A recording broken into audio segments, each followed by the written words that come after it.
Channel. तो आज की जो मेरी वीडियो है फिर से पेपर प्रेजेंटेशन के ऊपर है, क्योंकि मैंने पेपर प्रेजेंटेशन की सीरीज़ शुरू की थी आज से पता नहीं कितना टाइम पहले, लेकिन मैंने बीच में काफ़ी टाइम से वीडियोस नहीं डाली, बहुत ज़्यादा देर हो गई है। So sorry for that, but अब मैं फिर से वीडियो डाली। लेकिन इस बार लास्ट टाइम मैंने 9th क्लास की इंग्लिश की पेपर प्रेजेंटेशन बताई थी, तो आज मैं 10th क्लास की बता रही हूँ। और बहुत मुझे वो जो क्वेश्चंस पूछे गए थे कि वो स्कीम के बारे में, तो स्कीम जो पिछली थी अभी तक उस स्कीम के बारे में कुछ खास नहीं था, लेकिन अभी न्यू स्कीम कोई आई नहीं है और अभी पिछली स्कीम ही चल रही है। और इस बार चांसेस हैं कि स्कीम को फॉलो ना कीजिए, क्योंकि इस बार उन्होंने स्मार्ट सिलेबस दिया है। तो आप लोग अगर तैयारी करनी है स्कीम के हिसाब से, तो जो पिछली स्कीम्स हैं उन्हीं को देख के चल लें, नहीं तो ज़्यादा चांसेस ये हैं कि आप लोगों के स्मार्ट सिलेबस हो गए। तो चलिए, जैसे आप लोग देख रहे हैं कि अपने पेपर प्रेजेंटेशन इनके कंप्लीट पहले से लास्ट टाइम की तरह करके रखी है। मैं आप लोगों को बताती जाऊंगी कि इनके क्या मार्क्स भी मैंने ऐसे करके साथ लिखे हुए हैं, ताकि समझ आ जाए कि कितने मार्क्स कौन से, और आप लोग इसके हिसाब से अपना सारा सॉल्व कर सकें। और आप लोग देख सकते हैं कि मतलब मैंने इधर आपको पूरे ये भी बता दिया ऊपर के सब्जेक्टिव के कितने मार्क्स हैं। तो सब्जेक्टिव के टोटल 56 मार्क्स होते हैं। बाकी जो मार्क्स होते हैं 19 मार्क्स, वो होते हैं आप लोगों के ऑब्जेक्टिव के। और उसके अलावा तो टोटल मिला के ये आपके 75 मार्क्स का टोटल पेपर होता है। तो 19 मार्क्स आपको ऑब्जेक्टिव से मिल जाते हैं, बाकी के मार्क्स जो होते हैं वो सब्जेक्टिव से मिलते हैं। और इधर आप लोग ने पेपर प्रेजेंटेशन में देखा है, जैसे यहाँ पर आपने अपना रोल नंबर लिख लें, ऊपर रोल नंबर की हेडिंग दे दें, और इधर आप लोग अपना रोल नंबर, मैंने 1 2 3 4 5 6 रैंडम नंबर लिख लेंगे, 6 डिजिट्स का होता है रोल नंबर, आप वो लिख लें। और फिर उसके बाद और मुझे आप लोग ये बताना कि बबल शीट को फॉलो, मतलब बबल शीट को कैसे फिल करते हैं, उसके ऊपर उससे रेलेवेंट वीडियो बनाऊँ तो वो भी मुझे ज़रूर बताना। फिर अब हमने, क्योंकि हमारे पेपर को देखा जाए तो उसके हिसाब से सबसे पहला जो होता है वो सेक्शन होता है, जो सेक्शन 1 है। अब सेक्शन 1 के अंदर हमने क्वेश्चन, क्योंकि क्वेश्चन नंबर 1 जो होता है ना, क्वेश्चन नंबर 1 वो हमेशा MCQs का होता है। इस वजह से जो क्वेश्चन नंबर 2 हमेशा लिखेंगे, जो उसकी प्रॉपर हेडिंग है। तो उसके बाद क्वेश्चन नंबर 2 के बाद जो सब हेडिंग, यानी जो हमारा पार्ट 1 है उसका, क्योंकि क्वेश्चन नंबर 2 हमारा किस के ऊपर है वो भी इधर लिख सकते हैं, जैसे कि right the answer of the following question. फिर आप लोग इधर लिख लें उसकी हेडिंग, जो आप क्वेश्चन लिख रहे हैं, और जो उसका उसके ऊपर उसकी जो वो काउंटिंग होती है, आप उसी नंबर से लिखना है। आप लोग अपने से नंबर ना ले लें, जैसे 1 2 3 4 5 आप लिख ऐसे रहे हो कि इधर आपने क्वेश्चन नंबर 3 कर लिया, इधर आपने 5 कर लिया, इधर 2 कर लिया और इधर 1 कर लिया। ऐसे नहीं करना, आपने प्रॉपर ऑर्डर के साथ करना है। यानी आपने 1 2 3 4 5 जो क्वेश्चन है इन्हीं की आप लोगों ने इन्हीं के ऑर्डर के साथ करना है सारा कंप्लीट।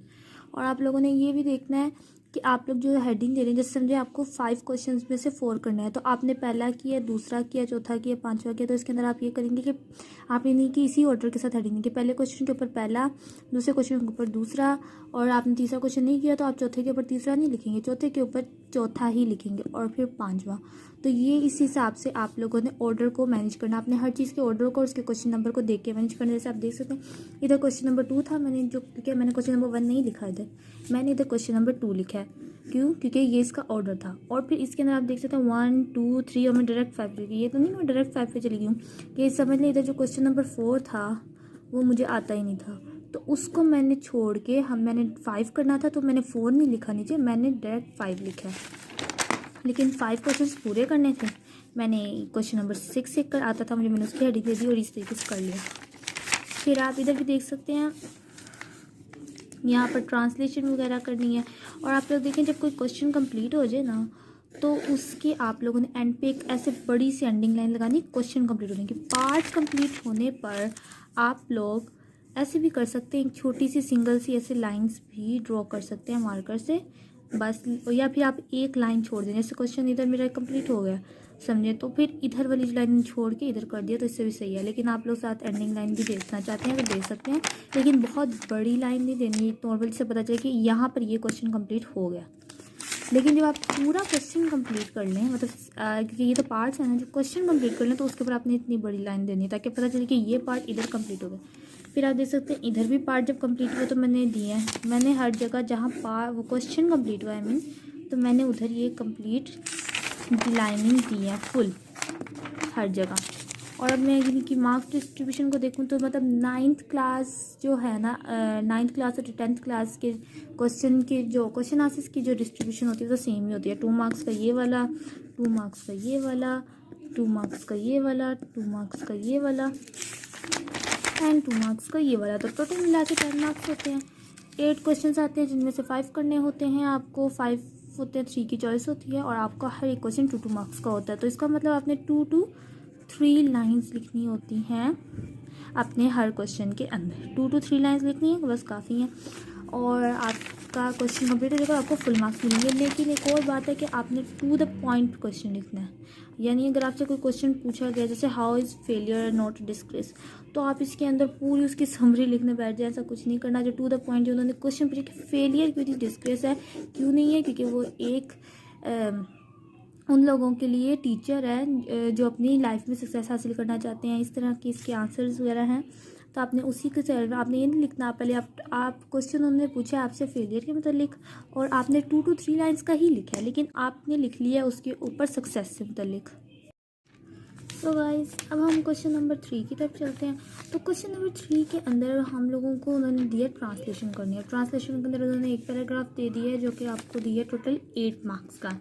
8 मार्क्स का पैराग्राफ है, तो आपने 8 मार्क्स के हिसाब से करना है। लेकिन आपने ये मतलब इसके अंदर आप लोगों को इतना ज़्यादा बेनिफिट होता है कि आपने सिर्फ उसी के हिसाब से ट्रांसलेशन कर लेनी है। अगर आपने प्रॉपर उसके हिसाब से अपनी ट्रांसलेशन की है तो आपको 8 मार्क्स पूरे है। तो इसमें इतना ज़्यादा लाइनिंग है क्योंकि जो पैराग्राफ होता है उसके करके आपका मतलब बन जाते हैं, मतलब आपको ईजिली नंबर मिल जाते हैं। क्योंकि इधर मार्क्स इसके ज़्यादा होते ज़रूर हैं, लेकिन इसके अंदर जो लाइनिंग वगैरह लिखनी होती है वो आपको पैराग्राफ के हिसाब से, आप एक्स्ट्रा अपनी तरफ से कुछ नहीं कर सकते, नहीं तो उससे नंबर कट सकते हैं।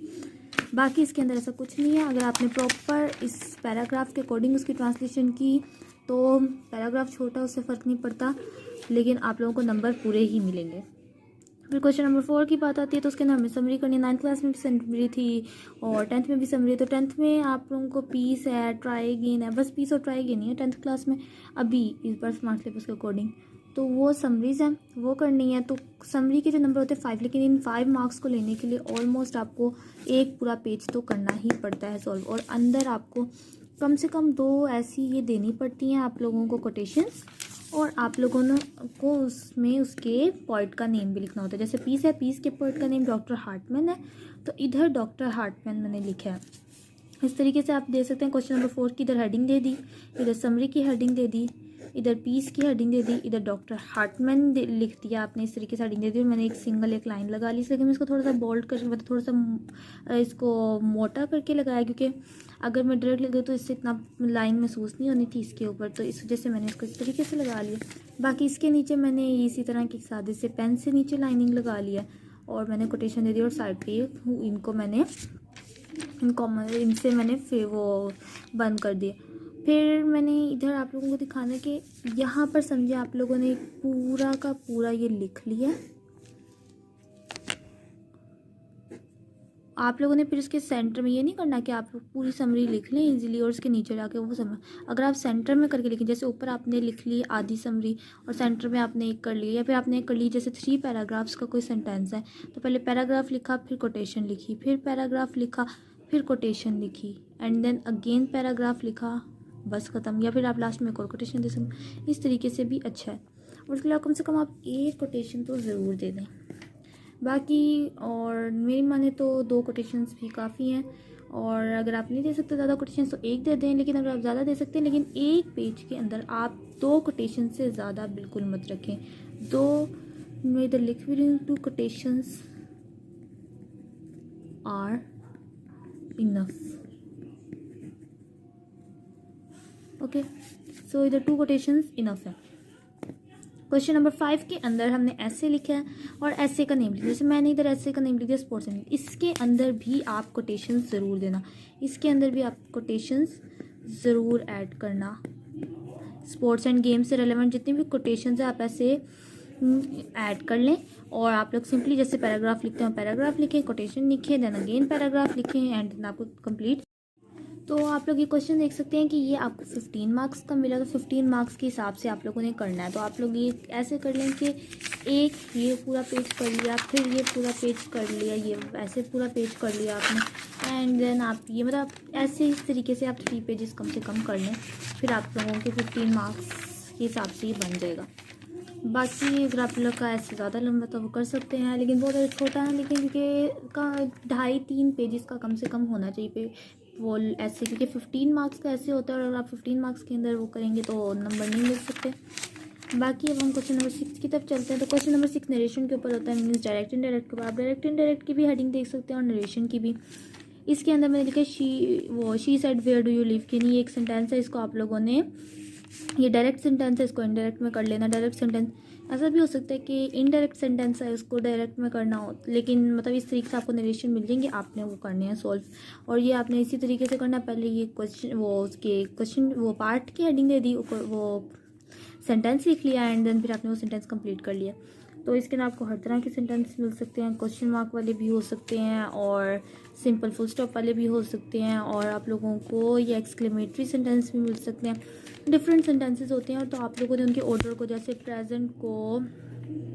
प्रेजेंट इंडेफिनिट को हमें पास्ट इंडेफिनिट में करते हैं, या फिर मतलब इस तरीके से आपने इन चीज़ों को देखना है। फिर आपने इस तरीके से, आपको ये जो होगा ना, ये क्वेश्चन आपका होगा 5 मार्क्स, यानी 1 मार्क्स का एक आपको सेंटेंस बनाने को मिलेगा। तो ये अगर आप प्रॉपर्टी से तैयारी कर लें तो 5 मार्क्स इसके काफ़ी अच्छे हैं पेपर्स में, मतलब 75 में से 5 मार्क्स इसके बहुत इजीली मिल सकते हैं। फिर पेयर ऑफ वर्ड्स भी बहुत इजी होते हैं।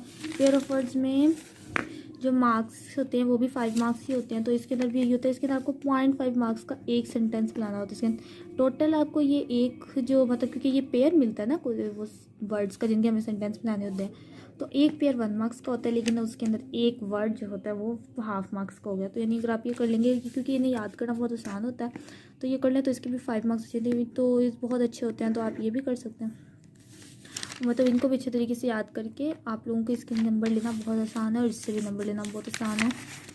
फिर लास्ट जो पार्ट है वो है क्वेश्चन नंबर 8। हमें पहले हम लोगों ने ट्रांसलेशन की थी, ट्रांसलेशन इनटू उर्दू। अब इधर उर्दू तो इंग्लिश है, अब आपको उर्दू में मिला होगा और आपने इंग्लिश में करना, और ये 8 मार्क्स का है और आपने इसको इसके पैराग्राफ्स के हिसाब से ही ट्रांसलेट करना है, एक्स्ट्रा कुछ नहीं लिखना। बाकी आपको 8 मार्क्स कम्प्लीटली मिल जाएंगे। So thanks for watching.